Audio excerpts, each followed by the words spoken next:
Bonsoir à toutes et à tous. Vous le savez, le vendredi, on fait le bilan de la semaine qui vient de s'écouler. Alors comme ici, on est très ambitieux, on va essayer de faire le bilan de quelques semaines d'activité parlementaire en configuration majorité relative, avec quand même évidemment un focus sur cette fin de semaine riche en rebondissements tellement prévisibles. Mes invités pour en parler ce soir, Raquel Garrido, députée La France Insoumise de Seine-Saint-Denis. Bonsoir, madame. Marc Ferracci, député des Français de l'étranger. Vous êtes vice-président du groupe Renaissance à l'Assemblée nationale. Bonsoir. Et mon confrère Jean-Sébastien Ferjou, journaliste, fondateur d'Atlantico.fr. Bonsoir. Bonsoir. Jean-Sébastien, alors je suppose que votre mission, j'espère que votre mission au service du peuple vous laisse quand même le temps de regarder parfois des séries. Oui, j'ai commencé à regarder là le Florence Foresti là. Très bien. Je vois 2 par semaine. Vous savez ce qu'on dit dans les séries, en tout cas américaines, on dit previously on Assemblée nationale. Les oppositions ont toutes réaffirmé leur volonté de rejeter le texte. Aussi, sur le fondement de l'article 49, alinéa 3 de la Constitution, j'engage la responsabilité de mon gouvernement pour la première partie du projet de loi de finances pour 2023. Nous avons la preuve une nouvelle fois qu'ils ont choisi la brutalité. Nous ne gouvernons pas la France à coup de 49.3 et c'est pourquoi la NUPES qui se tient devant vous a décidé séance tenante de déposer une motion de censure. Sur le fondement de l'article 49, alinéa 3 de la Constitution, j'engage la responsabilité de mon gouvernement sur la 3e partie du projet de loi de financement de la sécurité sociale pour 2023. Double 49.3 égale double motion de censure. Ce sont des conditions inacceptables dans une démocratie et nous allons donc le réaffirmer avec une nouvelle motion de censure. Alors, 5 saisons comme ça, franchement, moi je vous le dis, les Français risquent de décrocher avant la fin. On va commencer par vous, Jean-Sébastien Ferjou. Je suis sûr que vous en aurez pour les deux. Franchement, c'était pas terrible ces épisodes. Oui, mais en même temps, ça n'était pas surprenant. Les Français ont voté pour ça. Non, mais peut-être je vais vous surprendre. Moi, j'ai une théorie. Je pense que cette assemblée-là reflète ce que souhaitent les Français.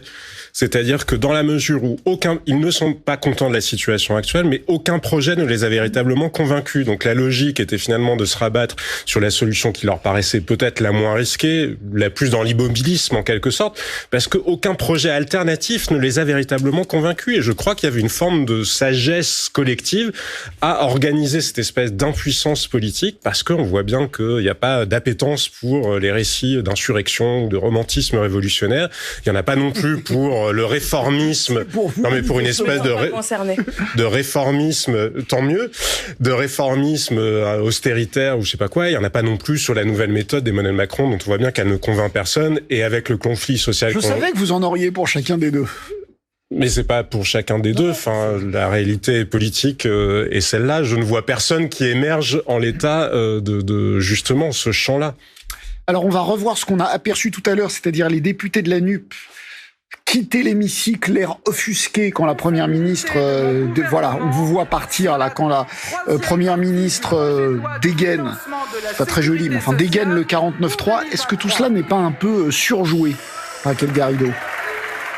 Non, moi je peux vous dire qu'en tant que jeune parlementaire, j'ai été choquée que de l'entrée comme ça dans l'hémicycle de la première ministre pour nous dire que tous les votes majoritaires qui avaient eu lieu dans la semaine... Les amendements. Oui, on a voté sur des amendements de façon majoritaire. C'était d'ailleurs pas des amendements insoumis, hein. C'était des amendements MoDem, par exemple, pour prendre celui sur la taxe sur les superdividendes, ou un amendement LR sur l'exit tax, c'est-à-dire la taxe sur les plus-values latentes des chefs d'entreprise qui changent de domicile fiscal, etc. Ça a exprimé une majorité des élus, donc une majorité des Français. D'ailleurs, les études le prouvent. Les Français sont ultra pour qu'il y ait une taxe sur les superdividendes.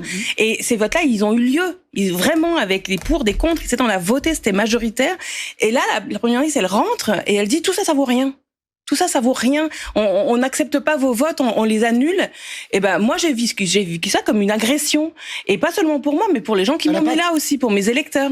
Elle n'a pas tout à fait dit ça. Elle a dit, puisque on sait que vous voterez contre le budget, je suis contrainte d'activer le 49.3. Alors, d'accord. admettons cet argument. Elle a aussi dit ce que vous dites. Mais... Alors, elle a aussi dit ce que vous dites. Sujet, mais avant ça, voilà. Parce que si elle avait voulu éviter le reproche que je lui fais, qu'elle reproche sur le non-respect d'un vote démocratique ou de plusieurs votes démocratiques, elle aurait intégré dans sa version adossé, annexé au 49.3, tous les amendements qui ont été adoptés majoritairement, soit dans l'hémicycle pour ce qui concerne ceux qui ont eu le temps d'être développés en hémicycle, ou voire en commission pour ceux qui n'ont pas eu le temps d'être discutés en hémicycle. Elle ne le fait pas.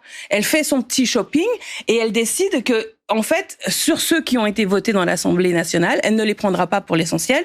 Et elle va prendre quoi? Certains amendements. 11 des oppositions, c'est ça? 11 oui, c'est rien sur plusieurs, sur 117, je crois, amendements en tout. C'est 92% amendements, en fait, qui viennent de Renaissance et qui, pour certains, enfin, je veux dire, n'ont pas été soumis au vote. Moi, ma boussole, c'est pas d'où ça vient, en fait. À ce stade, ma boussole, c'est est-ce que oui ou non, il y a eu l'expression d'une majorité dans l'hémicycle. Et si c'est oui, alors normalement cette chose doit devenir la loi. C'est le principe de notre système démocratique. Si on n'accepte plus la majorité comme mode de régulation de nos décisions, là vraiment, je pense qu'il y a un problème et on en est là. Et c'est pourquoi effectivement le fait de quitter l'hémicycle, finalement, peu cher, il nous reste pas beaucoup d'autres choses à faire, mais c'est la moindre des choses. On pouvait pas vraiment rester là et dire d'accord, alors faisons comme si de rien n'était. Cet argument, on l'entend beaucoup. Le 49.3, soit, mais quand des députés ont voté un amendement, qu'il a été majoritaire, après tout, l'Assemblée nationale, c'est la représentation du peuple. On n'y peut rien, ni les uns les autres, ce sont les députés que les Français ont choisis. Et les Français ont choisi de voter un certain nombre d'amendements que vous avez déchirés. Vous comprenez que ça puisse choquer ? Alors, ce que je comprends pas, c'est l'hypocrisie à 2 titres. Premier titre, si vous souhaitiez que les amendements soient repris, eh bien, il fallait vous engager à voter le budget. Parce que je rappelle quand même qu'on peut adopter tous les amendements qu'on veut dans l'hémicycle ou en commission. Et d'ailleurs, un certain nombre d'amendements ont été adoptés en commission. Et lorsque les oppositions, de manière extrêmement claire, et il faut leur reconnaître cette clarté, lorsque les oppositions disent qu'elles ne voteront pas le budget, ça signifie que... Mais vous auriez pu présenter, vous auriez pu présenter au 49.3, effectivement, le budget tel que avec les amendements votés. Ça signifie que, concrètement, tous ces amendements, si on était allé jusqu'au terme du débat parlementaire, eh bien, n'auraient pas été... Vous n'en savez rien. Eh bien, vous n'en savez rien, puisque Madame Garrido, si on ne vote pas le budget... Si on ne vote pas le budget, il y a bien une V1 et une V2. Pas de budget. Marc Ferracci, là, vous évitez le débat. Si vous aviez eu l'audace de la démocratie et vous aviez soumis au vote de l'Assemblée l'ensemble des amendements qui étaient... La question se serait posée sérieusement. Sérieusement, elle se serait posée. Et ça vous a été dit, d'ailleurs. Ça vous a été dit par Boris Vallaud dans l'hémicycle. Franchement, les yeux dans les yeux, comme dirait Jacques Chirac à François Mitterrand. Vous auriez pu voter le budget si les amendements avaient été... La question se serait évidemment posée. Pourquoi vous auriez répondu non. J'en sais rien, on ne saura pas, ils ne veulent pas le soumettre au vote. Si vous le laissez terminer, parce que j'ai laissé parler Madame Garrido, et vous ne me laissez pas parler, c'est dommage. Donc, non, mais je parle de vous, puisque vous m'avez interrompu. C'est pas très grave. On est vendredi soir, et tout ça est bien normal. Il y a une hypocrisie à un deuxième titre. Avant d'engager le 49.3, avant même que les débats ne s'engagent dans l'hémicycle, eh bien, les oppositions, et je crois que vous en faisiez partie, Madame Garrido, ont déposé ce que l'on appelle une motion de rejet. Qu'est-ce que c'est une motion de rejet ? C'est une motion qui dit qu'on ne débattra même pas du texte et qu'on souhaite le rejeter dans sa globalité. Pour le PLFSS. Ça veut dire, non, pour les deux. Il y a des motions de rejet aussi pour le PLF. Et pour le projet de loi de finances, c'est-à-dire le budget, et aussi pour le budget de la sécurité sociale. Ça veut dire que quand les oppositions nous reprochent de couper court au débat, et c'est factuel, quand on fait appel au 49.3, les débats s'arrêtent. C'est ce qui s'est passé avant-hier et c'est ce qui s'est passé hier. Quand on fait appel au 49.3, les débats s'arrêtent. Or, vous-même avez souhaité, à travers ces motions de rejet, couper court à tout débat. Donc si ça n'est pas de l'hypocrisie, au regard du principe même d'un débat parlementaire, je ne sais pas ce que c'est. Donc soyons sérieux. Les arguments sont faibles, Madame Garrido. Mais la réalité, et j'en termine simplement avec ça, la réalité c'est que le 49.3, ça n'est pas un coup de force. Le 49.3, c'est un outil qui est prévu par notre Constitution. C'est un outil, d'ailleurs, dont la philosophie originelle correspond exactement à la situation dans laquelle nous nous trouvons aujourd'hui. C'est-à-dire une situation où les débats s'enlisent, une situation où on voit très bien que le texte, au final, ne sera pas voté, et c'est ce que les oppositions ont dit.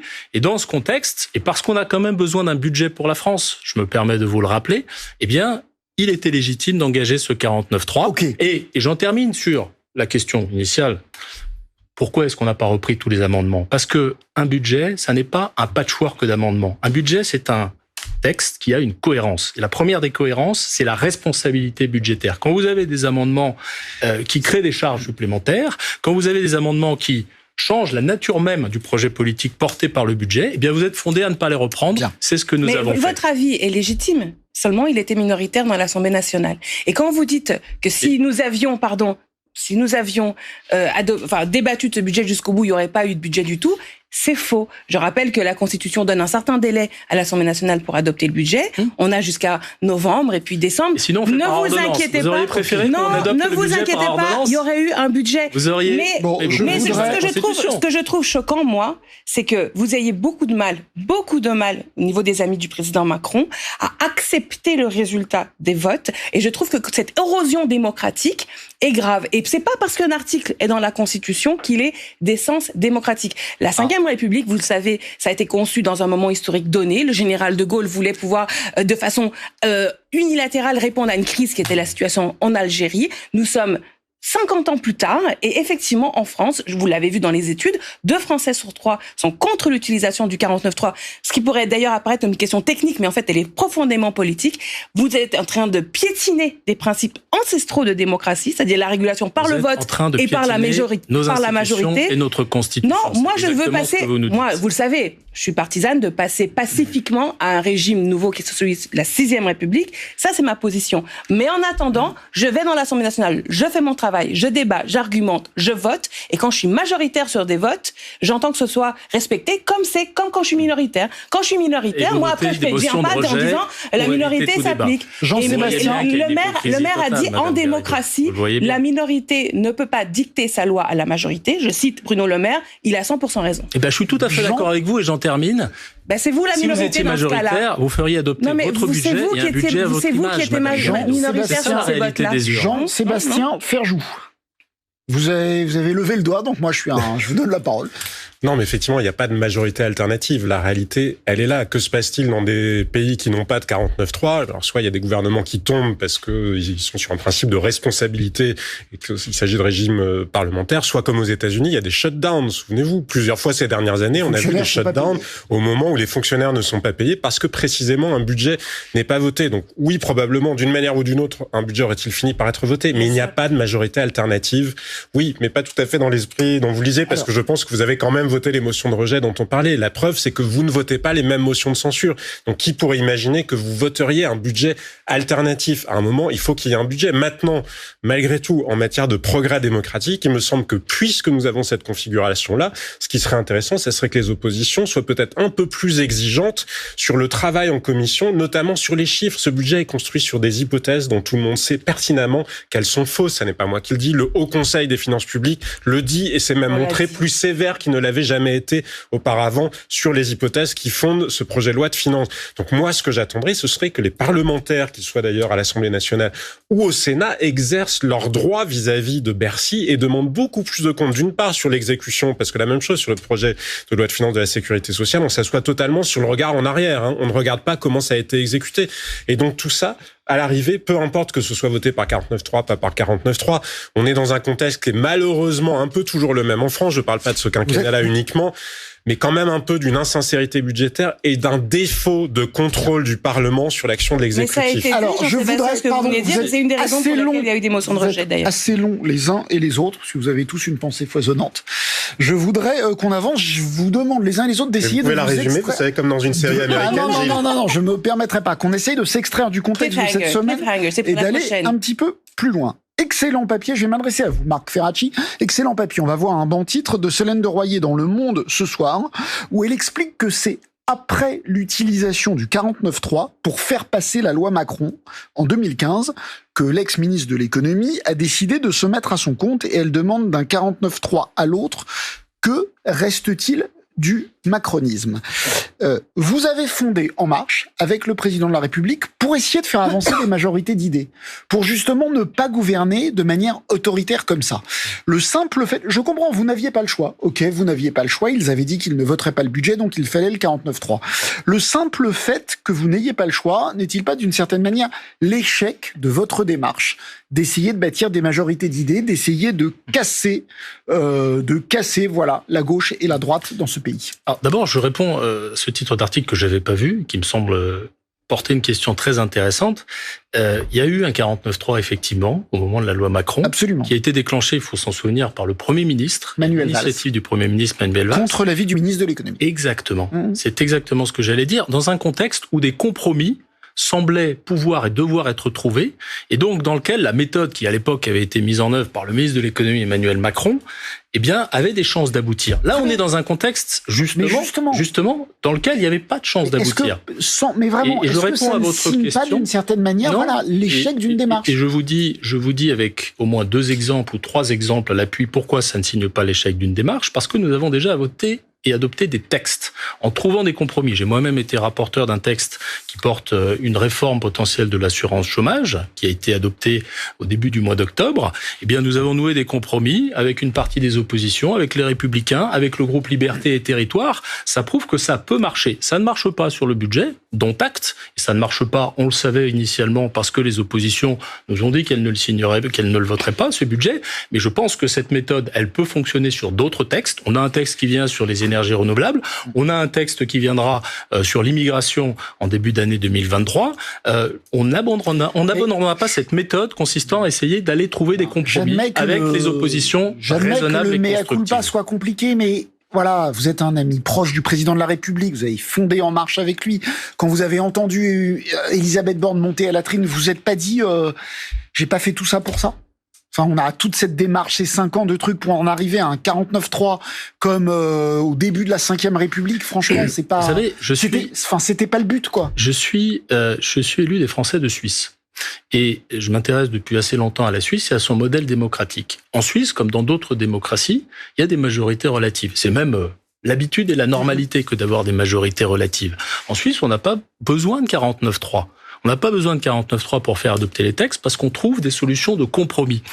Ce que l'on constate chez nous, et c'est peut-être pour ça que le modèle suisse n'est pas facile à transposer, c'est que les oppositions, en tout cas dans le cadre de ces textes budgétaires, n'ont pas souhaité trouver les compromis qui leur auraient permis de voter in fine le texte. Et je ne parle pas des amendements, Madame Garrido. Parce qu'en Suisse, les partis ne se sont pas donnés pour objectif, un peu comme semble-t-il Emmanuel Macron, de détruire tout ce qui existe autour d'eux, à part les extrêmes. En Suisse, parce que pour que le compromis soit possible, encore faut-il considérer les gens avec Jean-Sébastien. Monsieur non, mais moi je me souviens par exemple de Clément Beaune expliquant que l'élection présidentielle était le clivage entre les raisonnables et les autres. Quand vous partez de ce postulat-là, il me semble difficile ensuite de tendre la main aux gens en leur disant, puis maintenant que je vous ai expliqué que vous étiez des raisonnables, venez donc construire un compromis avec moi. Pour le coup, faut être cohérent. Non, Monsieur Ferjou, vous parlez de détruire le monde politique existant. Je suis désolé. Essayez de faire venir les partis. Clément Beaune l'a dit, effectivement. Oui, et il a été démenti par la suite, et ça n'est pas l'intervention que je lui ai trouvée la plus pertinente. Je le dis tranquillement, et avec toute l'amitié et l'estime que j'ai pour lui. Vous dites que le projet était de détruire le paysage politique. C'est faux. Le projet était de faire venir le paysage politique. Bon, enfin, le Parti socialiste, le rapport et les de force républicains. politique Ça ou n'est les pas partis. l'ensemble du paysage politique. L'idée était de faire venir à cette force nouvelle, sans mauvais jeu de mots, parce que je sais que le terme de force nouvelle est un peu connoté, donc je m'en excuse. Mais à cette force politique nouvelle, exactement. C'est pour ça que je sais que Gilles Borstein a de la culture politique, je fais très attention. Mais à cette force politique nouvelle, des gens qui partageaient le sens de l'intérêt général. Je ne doute pas une seconde qu'il y a une part de sincérité dans la démarche, il y a aussi une part de cynisme en faisant des débauchages, en essayant d'affaiblir objectivement les partis qui étaient en face de vous. Voilà, après ça fait partie de la politique. Et ça fait mais partie de la politique. Il ne faut pas s'étonner ensuite que les partis en face essayent de survivre, ce qui est plutôt simple pour la démocratie malgré tout. Mais regardez ces partis qui essaient de survivre, parfois ils nouent des compromis. Et donc vous voyez que l'histoire n'est pas encore écrite, y compris pour les textes qui viennent. Raquel Garrido, est-ce que là, donc on a vu systématiquement après chaque 49.3, on a vu Mathilde Panot et les autres présidents de groupe de la NUPES étaient là, proposer une motion de censure. Est-ce que vous allez le faire à chaque fois qu'il y aura des 49.3, parce qu'on a senti que c'était bien parti, qu'il y aurait un certain nombre de 49.3 sur le budget. Est-ce qu'à chaque fois vous allez déposer une motion de censure? Moi, comme vous le savez, c'est le seul outil constitutionnel qui est à notre disposition pour, en quelque sorte, faire valoir le fait majoritaire et la démocratie à l'Assemblée nationale. Il s'agit pas, vous savez que l'article 49 de la Constitution prévoit des motions de censure d'initiative spontanée. Là, c'est pas le cas. C'est pas comme si on s'était levé un matin en disant tiens, on va faire tomber le gouvernement. C'est le seul outil qu'on a dans une configuration institutionnelle très particulière, qui est celle d'un exécutif tout-puissant, qui, en France, est quand même une singularité. Vous regardez les autres pays, ça n'existe pas des pays démocratiques où la personne qui exerce le plus de pouvoir gouvernant ne rend pas de compte à l'Assemblée nationale. Mais comme elles ne sont pas... Donc on fait ça, parce que c'est notre devoir. Comme manifestement elles ne seront pas adoptées, à chaque fois, ça montre en creux que finalement, ce que disait Jean-Sébastien, que finalement, il n'y a pas de majorité alternative. C'est pas forcément une raison pour ne pas le faire. Mais d'accord. Mais enfin là, ça va montrer qu'il n'y a pas de majorité alternative. Est-ce que vous avez pas peur qu'à force, au lieu d'affaiblir le gouvernement, ça le renforce? Parce que motion de censure après motion de censure, vous allez montrer votre échec à le renverser. Et il pourra dire, bah voilà, il n'y a pas d'opposition alternative. Moi, j'aurais trouvé vraiment navrant qu'on n'insiste pas sur ce moment d'utilisation du 49.3 qui pour moi est très grave. Vous savez, à l'époque de la loi El Khomri, il y avait des mobilisations dans la rue avec des banderoles contre le 49.3. Le 49.3 est une disposition qui est devenue maintenant dans le débat populaire. Les gens ne sont pas d'accord avec cette façon de faire. Et donc, notre travail... La Constitution l'a limité, ça tombe bien. La réforme constitutionnelle l'a limité. Pas assez. De toute façon, moi, je pense qu'il ne devrait pas du tout exister dans la Constitution, l'article 49.3. Mais c'est un sujet qui est vivant. Et donc, effectivement, nous, notre devoir, c'est d'activer la motion de censure, qui est notre seul outil. Alors, est-ce qu'un jour, à l'occasion de nouvelles agressions qui semblent être écrites, alors que, à mon avis, enfin, je veux dire, non, moi, je vois pas pourquoi c'est écrit. Il prétend en faire là-dessus, a fait tout un long développement très touchant sur le fait de vouloir faire encore de la co-construction et compagnie. Bah, alors, allez jusqu'au bout, n'utilisez pas le 49.3. On peut pas le matin utiliser le 49.3 et le soir à la télé dire qu'on va faire des compromis. Ok, Jean-Sébastien Ferre, je vous avais dit, c'est ce que finalement on aboutit à quelque chose que les Français souhaitaient. Je comprends, effectivement, ils ne souhaitaient donner la majorité à personne. Est-ce que vous pensez que ça va durer 5 ans ? Je pense pas qu'ils le souhaitent dans l'absolu. Je pense qu'il y a une vraie inquiétude, une angoisse dans le pays qui se joue par rapport à notre avenir, aussi bien en termes de modèle économique que social, que ce qui concerne l'environnement. En revanche, aucun des discours en l'état ne les convainc véritablement de se déplacer ou de suivre vraiment une direction en particulier. Ce qui n'est pas exactement la même chose que de dire que dans l'absolu, ils souhaiteraient que rien ne se passe. Si je me permets, Jean-Sébastien, normalement, la logique fonctionnelle de la Ve République, c'est que l'élection législative vient confirmer la présidentielle. En tout cas, c'est comme ça depuis l'inversion du calendrier et le quinquennat. Donc là, ce qui a eu lieu aux législatives, celui qui n'a pas eu sa majorité, c'est le président. Les élections législatives, c'est une défaite du président. Il y a probablement... Non mais d'accord, mais normalement, on aurait pu Je pense que ce sera difficilement tenable et qu'on est dans une espèce de guerre des nerfs pour voir qui craquera en premier ou qui aura réussi à construire un rapport de force politique qui lui permette d'imaginer que tiens, ça vaut le coup de voter une motion de censure, même avec un parti avec lequel on ne partagerait pas de valeurs, parce qu'on pense que des législatives donneraient une nouvelle majorité, ou alors est-ce qu'on reste dans cette espèce de marasme? Mais je pense qu'il y avait une erreur d'analyse sur la lecture des institutions de la part peut-être d'Emmanuel Macron, mais pas dans l'intention. Je comprends parfaitement ce que vous dites sur le modèle suisse ou sur le modèle allemand.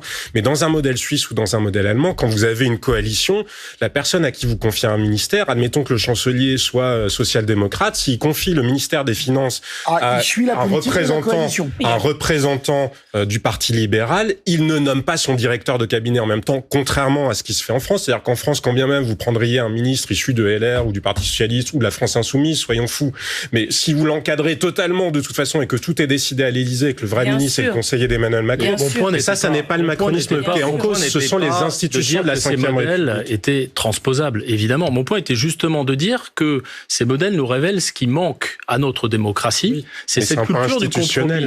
Mais c'est aussi un problème culturel. Les deux vont ensemble. C'est aussi un problème culturel. Ça va avec des modes de scrutin. La culture du compromis, ça manque au dos. Je vais aller, une fois n'est pas coutume, dans le sens de Rachel Garrido. Raquel. Excusez-moi Raquel, excusez-moi. Il va dans votre sens, vous n'avez rien dire. Ne l'interrompez pas, Moi, je pense très sincèrement que la France de 2022 n'est pas la France de 1958. Là, je vais dans votre sens.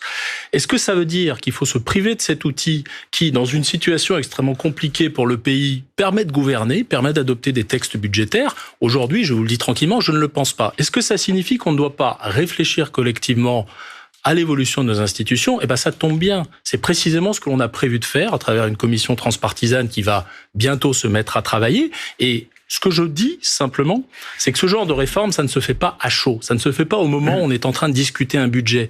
On peut critiquer l'existence du 49.3, et vous avez vos arguments. J'ai les miens pour penser que les Français aujourd'hui ont envie que le pays soit gouverné, et qu'ils sont d'ailleurs peut-être moins sensibles à l'utilisation du 49.3 qu'ils ne l'étaient il y a quelques mois ou quelques années. Vous avez cité les mobilisations de 2016. Je constate que dans les mobilisations de ces derniers jours, il y en avait beaucoup moins. Bon, donc la question du 49.3 est bien présente dans les mobilisations. Je pense que cette question mérite d'être débattue, mais que ça n'est pas le bon moment, un moment où on a besoin d'adopter un budget, tout simplement. Est-ce que vous pensez, vous, que ça va durer 5 ans comme ça ?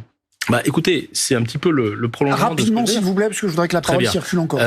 Ce que je pense, c'est que on fera tout ce qui est nécessaire pour continuer à faire avancer le pays, à transformer le pays. Vous savez, oui, mais c'est important de le redire parce qu'il y a une petite musique qui monte et qui suggère que la majorité pourrait être trop fatiguée pour continuer. La majorité pourrait refuser d'utiliser les outils qui sont à sa disposition pour adopter les textes. Moi, je le dis très clairement, on continuera tant que le pays aura besoin d'avancer. Vous savez, quand vous êtes dans la tempête, si vous faites un peu de bateau, c'est pas le moment d'arrêter les moteurs. Parce que quand vous arrêtez les moteurs, vous prenez une vague de travers et vous chavirez. Donc on n'arrêtera pas les moteurs. Ça mange pas de pain de le dire.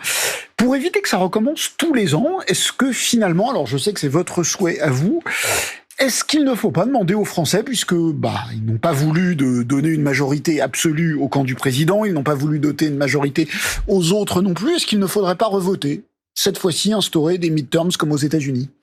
De toute façon, la solution de recourir aux urnes est toujours une solution par essence démocratique. La question, c'est la procédure. Quand c'est imposé par le président, on peut dire que la démocratie, c'est qu'un mandat. On peut dire aussi que la démocratie, c'est qu'un mandat est finalement à son bout. Vous êtes élu pour 5 ans. Vous êtes au bout des 5 ans. Moi, si on va jusqu'au bout, je ferai mon travail et je suis pas super satisfaite d'un système qui donne ce pouvoir-là au président de la République. Le pouvoir de dissolution m'apparaît aussi une autre figure qui est une figure autoritaire très liée à 1958 et au général de Gaulle. Je suis pas d'accord avec ça. Ça existe encore une fois pas chez les pays voisins. Bon, après, si effectivement parce que vous dites les Français veulent qu'il y ait un gouvernement. Oui. Bon. Et gouvernement qui gouverne. Et gouvernement qui gouverne. Un petit peu différent. Mais gouverner contre le peuple, c'est pas ce que veulent les Français. Quand les Français observent que le dont président... vous n'avez pas le monopole. Très sincèrement, je suis pas certain que vous soyez aujourd'hui majoritaire dans le pays. Prenons un sujet. La taxation des super-profits, je parie. Oui. C'est marrant. Le président de Total, il gagne 1 demi-million d'euros par mois. Il veut pas augmenter les ouvriers raffineurs. Le pays est bloqué depuis un mois. Vous voulez pas les augmenter autant qu'il le demandait. Voilà. Il veut pas les augmenter. On parle de quelques centaines d'euros. On parle en tout, le budget des augmentations de salaire, là, c'est 150 millions d'euros. On parle de quelqu'un qui gagne 1 demi-million d'euros par mois et qui a versé 2,6 milliards d'euros de dividendes. Sur ce point-là, vous êtes minoritaire. Vous pouvez prendre toutes les études que vous voulez. Les Français sont contre vous. Donc, vous voulez le droit, entre guillemets, constitutionnel de gouverner contre le peuple. Et moi, je pense que la République, c'est le gouvernement du peuple, par le peuple, pour le peuple, et qu'on ne devrait pas vous laisser la possibilité de gouverner contre le peuple. Mais on a voté pour une majorité relative qui est celle de Renaissance. Non, on assume la coalition autour de Renaissance. Si je peux répondre, le peuple, celui qui a participé aux élections législatives, a mis en minorité le président Macron, qui venait juste d'être élu. Donc c'est quand même une indication politique. Il lui a donné une majorité relative. Mais ça, c'est de la com, ça, parce que quand on voit dans les... c'est une réalité. Non, la réalité, encore une fois, je répète, quand on a appuyé sur le bouton qui est pour une taxe sur les super dividendes, la majorité était avec nous et eux étaient en minorité. Mais vous ne pouvez pas. C'est parce qu'ils ont perdu ce vote-là. Est-ce que la NUPES est prête à prendre le risque d'une dissolution demain ? Est-ce que vous pensez que vos résultats seraient meilleurs après notamment les partiels qu'on a pu voir, Jean-Noël Barrot réélu avec 7 points en plus que ce que la candidate de la NUPES avait fait au mois de juin. Jean-Christophe Lagarde, je l'ai battu une fois, je peux le battre 2 fois, il n'y a aucun souci. Mais de toute façon... Un autre sujet. Non, mais d'accord, mais sauf que c'est comme ça 150 dans nos 150 circonscriptions et même plus. Je ne vois pas que le président Macron ait marqué. Raquel Garrido, je voudrais que Marc Ferracci vous réponde. Bien. Sur cet amendement qui a effectivement été adopté avec le vote d'une partie de la majorité présidentielle. Députés Renaissance et puis porté par le groupe MoDem. Oui. Donc il faut rappeler ça. Cet amendement, il permet de récolter 200 millions d'euros. Très bien. Le dispositif qui a été voulu par la France et qui a été adopté au niveau européen va permettre de rapporter 7 milliards d'euros. L'amendement tel que vous l'avez adopté ne taxe pas les entreprises. Il taxe les actionnaires. Or, parmi les actionnaires de Total, parmi les actionnaires de bien d'autres groupes qui seraient sujets à cet amendement, vous avez exclusivement des actionnaires français. Les actionnaires étrangers auraient été Marc Ferracci, j'ai entendu vos arguments en séance. Et vous avez perdu ce vote. Je vous ai laissé parler. Donc, si vous avez la courtoisie de me laisser terminer, Madame Garrido, c'est gentil. Mais vous l'avez perdu. Est-ce que vous reconnaissez que vous avez perdu ce vote ? Il y a un principe de cohérence. Non, mais vous avez le droit d'avoir vos arguments jusqu'au bout de la nuit. On a voté. C'est très bien. La question qui se pose, c'est est-ce que vous respectez ce vote ? Est-ce que vous respectez les institutions et la Constitution française qui donnent la possibilité au gouvernement ? Vous savez, il y a un principe dans notre droit, c'est que la Constitution est au-dessus de la loi. C'est un principe où je sais que vous êtes avocate et je pense que vous le savez. Je pense que la hiérarchie des normes, c'est quelque chose qui doit vous parler. La Constitution est au-dessus de la loi. Donc les principes constitutionnels qui sont mis en application dans le cadre du 49.3, et j'en termine, ils sont au service d'un projet politique qui a sa cohérence. Je voudrais reprendre la parole parce que justement, je voudrais qu'on parle de votre façon de vous opposer. On va regarder ce qu'en pensent les Français. Ce sont des chiffres issus de l'enquête Fracture Française, qui est un sondage très important. 15 000 personnes qui fait plutôt consensus. Les oppositions sont trop radicales. Vous, 53% des Français les trouvent trop radicales, au bon niveau, 17%. Je précise que vous trouvez trop radicaux, pas les sympathisants de la France insoumise. Les socialistes vous trouvent très majoritairement trop radicaux dans votre opposition. Les Verts aussi. On va voir un autre sondage qui montre que puisqu'ils vous trouvent trop radicaux, quand on leur demande sur l'attitude qu'ils ont sur l'attitude des oppositions à l'Assemblée nationale, désapprouvent tout à fait votre comportement. 42% des Français, dont une majorité de socialistes et d'insoumis, et seulement 29% pour le Rassemblement national. Les Français, même de gauche, vous trouvent trop radicaux et critique votre incapacité parfois à nouer des compromis. Comment vous avez reçu ces chiffres ? Je sais qu'ils ont été pas mal commentés à la France insoumise. Alors moi je les connaissais pas, mais moi ce que je sais, c'est que moi j'ai voté pour l'amendement MoDem de taxation sur les superdividendes. J'ai voté pour l'amendement Les Républicains. Les insoumis ne parlent parce que je vous donne ça, ce soit mais parce que c'est la réalité. Vous me parlez d'études globales que vous allez chercher, moi je vous parle de la réalité. Mais donc vous ne pouvez pas me le reprocher, c'est des faits. Non. C'est quand même votre métier de journaliste de rapporter des faits. D'accord. Quand vous dites les insoumis sont pas capables de nouer je ne vous le dis pas. Je le réfute immédiatement par un fait qui est de rappeler. Je vous dis pas ça. Je vous dis que c'est ce que pensent les Français. Donc laissez-moi argumenter dans le sens inverse, puisque j'ai des bons arguments. L'argument, c'est la réalité. La réalité, c'est que moi, j'ai voté un argument du président du MoDem, que j'ai voté pour un amendement qui venait des Républicains. Donc les Français comprennent rien. Pourquoi ils comprennent pas ? Je vous dis, cette enquête montre qu'ils vous trouvent majoritaire. Alors, peut-être que c'est vous trop radicaux. Écoutez, peu importe. Peut-être que, premièrement, ça indique que vous, les journalistes, peut-être vous devriez faire davantage de travail pour montrer ce qu'on fait dans l'Assemblée nationale, plutôt que de relayer les discours de l'extrême droite, qui, elle, a voulu se dédiaboliser en nous qualifiant de gauche sale et débraillée. Je ne relaye rien du tout. Je n'ai relayé aucun discours, je n'ai même pas prononcé le nom d'extrême droite ce soir. Cet été, il y a eu un petit enjeu. Je ne relaye rien du tout. Cet été, il y a eu un petit enjeu. On a fait un gros travail tout l'été pour argumenter en faveur de l'augmentation des salaires plutôt que des primes intéressement, etc. En avisant d'ailleurs que si c'était pas le cas, si on n'adoptait pas légalement et pacifiquement les augmentations de salaire, vous auriez à la rentrée des mobilisations, les grèves. Mais est-ce que dire aller manger vos morts ou dire on va marcher sur Versailles et faire plus fort que ramener la reine, le roi et le petit mitron, bref, je sais plus quel était le tweet exact de Jean-Luc Mélenchon. Je pense que c'est ça mon considère comme trop radical. Cet amendement sur les super dividendes, c'est l'arbre, Madame Garrido, qui cache pendant les forêts. Vous n'êtes pas d'accord avec ça. Vous êtes dans l'outrance en permanence à l'Assemblée, et les chiffres en témoignent. Les Français le perçoivent bien. Vous ne pouvez pas vous cacher derrière cet amendement pour dire que vous nouez des compromis. Vous êtes dans l'outrance en permanence dans l'hémicycle. Et finalement, les Français en sont totalement conscients. Et par effet de miroir, ça vous a pas échappé parce qu'il y a aussi des chiffres sur le Front National. Par effet de miroir, eh bien, vous faites monter le Front National. Vous, ce que vous avez fait avec votre loi sur le chômage, c'est que vous avez appauvri des millions de Français. Vous pouvez trouver que c'est pas avec de l'outrance. Moi, je trouve que ça, c'est de l'outrance. Le générique est parti. Je trouve que cette émission est terminée. Merci pour cet échange. Merci d'y avoir participé. Merci à vous de l'avoir suivi. Dans un instant, les informés. Et nous, on se retrouve... non, on se retrouve pas lundi parce que c'est les vacances. On se retrouve après les vacances. Bonne soirée à tous. Merci.